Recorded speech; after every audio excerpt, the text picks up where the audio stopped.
Hi, my name is Kerry Astle-Frew. I'm from V Dorset, a vegetarian and vegan catering business based in Poole, and I'm going to show you how to make some watercress and spinach veggie burgers. Something a bit different to a bean burger or a falafel burger. This is a bit more interesting. It's got a nice bright green colour. So here we go. Let's do the watercress first. As long as you've got a decent food processor, the process of actually making these is very, very quick. And it's another really good recipe for getting green veg into your kids again.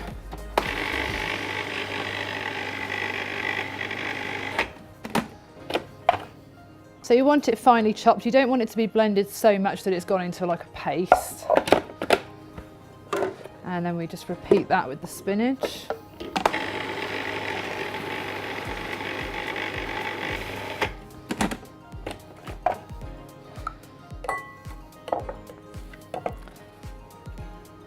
So once you've got your 125 grams of watercress and 125 grams of spinach in there, we're going to mix our other ingredients in. So this, like I said, is 5 slices of white bread made into breadcrumbs. This is 150 grams of cheddar cheese grated. You can use a different type of cheese if you like.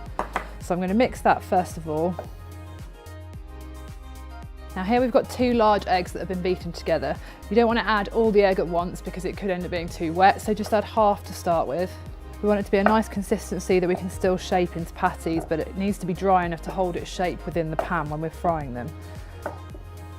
So as you can see, that's holding together quite nicely now. So next we're going to shape these into patties. So I'm going to lightly flour my board. Because this can be quite a wet mixture, you will need to use plenty of flour on the outside to make sure it holds together. So we're going to get 4 burgers out of this. If you find it's getting sticky, just keep adding a bit of flour. And the reason I use watercress in these burgers is I find it just gives such a more interesting flavour than just using spinach alone. Spinach is great for colour, the same as watercress. They both give it that really nice green colour. The watercress really gives it that sort of peppery taste. Okay, so in a large frying pan, I'm going to put in a couple of tablespoons of vegetable oil. So we should be fine to fit 4 of these in a pan at once. But if you've got a slightly smaller frying pan, you don't want to overcrowd the pan because it will cool it down too much.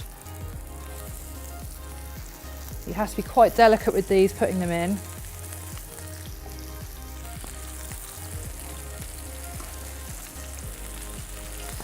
Now it's really important that once they're in the pan, you leave them alone until they've got a nice coating of sort of caramelisation on the underneath, otherwise they will break apart when you try and turn them over.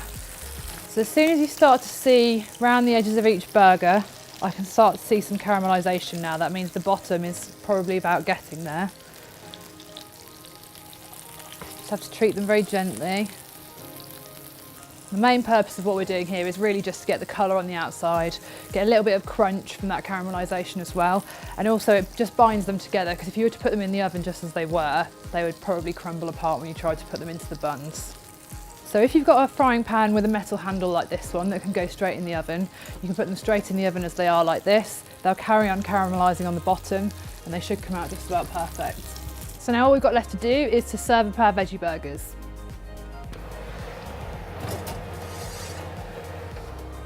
So these have had 15 minutes in the oven. I've got some toasted ciabatta buns here. And I'm just going to finish these off with some hummus. And then we'll just finish it off with some lovely roasted peppers.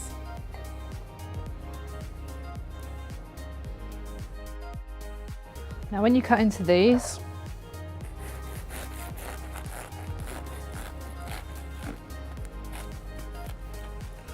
you should get lovely bright green colour in the centre. And there we have it, there's your veggie burgers with watercress and spinach.